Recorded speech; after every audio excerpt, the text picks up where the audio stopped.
Assalamualaikum warahmatullahi wabarakatuh. Perkenalkan, nama saya Akbar dari kelas 11 IPA 2 akan mencoba menjelaskan tentang beberapa hal tentang bab materi proposal, kemudian resensi, drama, serta kalimat denotasi dan proposal.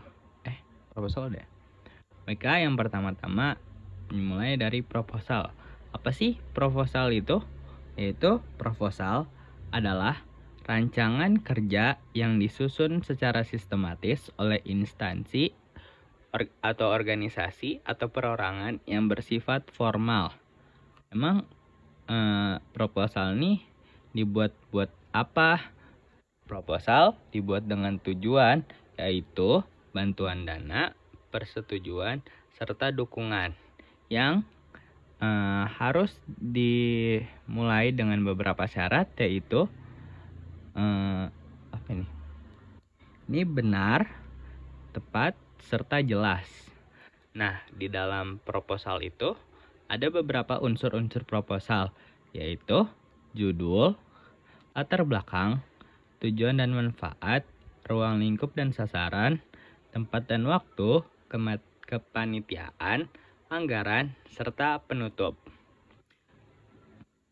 Oke, mari kita lanjut ke bab selanjutnya, yaitu bab karya ilmiah. Karya ilmiah tuh apa sih? Karya ilmiah adalah tulisan yang membahas tentang ilmu pengetahuan. Karya ilmiah ini punya beberapa jenis, yaitu laporan penelitian, makalah, serta artikel ilmiah.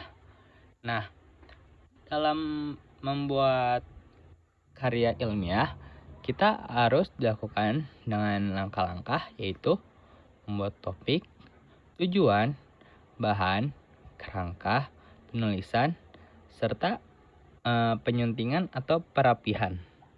Nah, karya ilmiah ini punya beberapa ciri-ciri, yaitu bermetode, cermat, jujur, serta aktual. Nah, biasanya nih kalau kita mau bikin karya ilmiah, kita bisa menggunakan sistematika, yaitu yang pertama kita bisa membuat judul, kata pengantar, daftar isi, serta abstrak. Kemudian di selanjutnya kita mulai dengan pendahuluan yang dimana berisi tentang latar belakang, rumusan masalah, tujuan, tinjauan pustaka, landasan teori, metode, sistematika. Nah, setelah bab pendahuluan ini, kita bisa berlanjut ke isinya tentang apa yang kita paparkan dalam karya ilmiah kita. Kemudian ada penutup. Nah,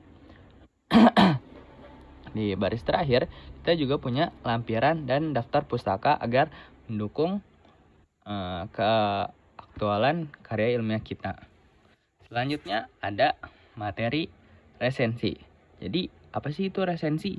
Resensi itu pertimbangan, pembicaraan, dan ulasan terhadap karya tentang keunggulan dan kekurangan karya itu. Nah, resensi ini punya beberapa syarat, yaitu orang yang mau meresensi harus cakap di bidangnya, kemudian diresensi dengan analisis, dibandingkan, kemudian dilakukan secara objektif. Nah, untuk tujuan dari resensi ini biasanya untuk menginformasi kepada masyarakat tentang tentang karya yang ada yang telah dia resensi. Jadi orang bakal tahu apa nih kelebihan dan kekurangan dari karya ini. Terus selanjutnya ada unsur-unsur. Nah, di dalam unsur-unsur resensi, kita punya judul resensi, identitas, pendahuluan, isi resensi, penutup. Judul resensi ini di judulnya kita judul resensi itu tentang semua resensinya. Jadi bukan hanya satu subbab atau beberapa subbab, tapi tentang semua yang ada di dalam resensinya. Kemudian identitas itu tentang identitas peresensi yang meresensi karya tersebut. Pendahuluan bisa dimulai dari tentang kenapa dia mau meresensi ini atau hal-hal yang berhubungan dengan karya yang diresensi. Nah, kemudian isi resensi itu adalah tentang isinya, yang bagaimana isinya itu bagus atau jelek, atau ada hal-hal yang memang bisa dipertimbangkan untuk orang-orang tertarik dengan karyanya gitu. Dan terakhir ada penutup, yaitu memberikan orang-orang jadi orang-orang tuh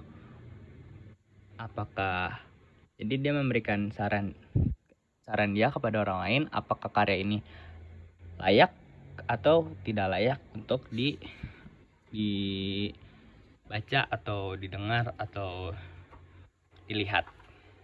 Kemudian ada bab drama. Drama apa sih? Drama itu diambil dari bahasa Yunani yang berarti draomai atau bertindak, dan sebuah karangan kisah watak tokoh yang dipentaskan. Nah, kadang ini di dalam drama punya beberapa istilah seperti prolog, yaitu awalan dari ceritanya, kemudian epilog, yaitu akhir dari ceritanya, dan ada monolog, yaitu tentang berbicara tetapi hanya seorang diri, seperti dia berbicara dengan hatinya sendiri. Dan ada dialog, yaitu pembicaraan dua orang atau lebih. Nah, di dalam drama ini ada jenis-jenisnya, yaitu tragedi, komedi, tragikomedi, opera, farse, dan tablo. Nah, drama ini punya ciri-ciri naskah, yaitu dialog yang biasanya terjadi antara dua orang atau lebih, dan lakukan yang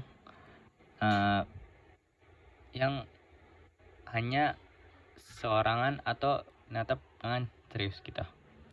Unsur intrinsik, dan ada unsur intrinsik dalam drama, yaitu tema, alur, latar, tokoh, watak, latar, dan amanat. Dan selain ada unsur intrinsik, ada juga unsur pementasan dalam drama, yaitu naskah, sutradara, pemain, tata panggung, tata rias, tata busana, dan tata cahaya. Dan ada juga penonton. Nah, yang terakhir ada kata denotasi. Kata denotasi itu adalah kata yang tidak mengalami perubahan sesuai dengan konsep aslinya. Jadi, contoh kata denotasi. Misal, kalimatnya malam ini udara terasa sangat panas. Berarti itu berkaitan dengan suhu. Atau kasur ini sangat empuk. Itu berkaitan dengan sifat bendanya. Nah, sementara konotasi adalah kata yang menggunakan yang mempunyai pesan tersirat, seperti contoh kalimatnya, gadis manis itu siapa lagi kalau bukan adikku, yang bermakna cantik atau rupawan. Seperti itu. Sekian dari saya, kurang lebihnya mohon maaf. Wassalamualaikum warahmatullahi wabarakatuh.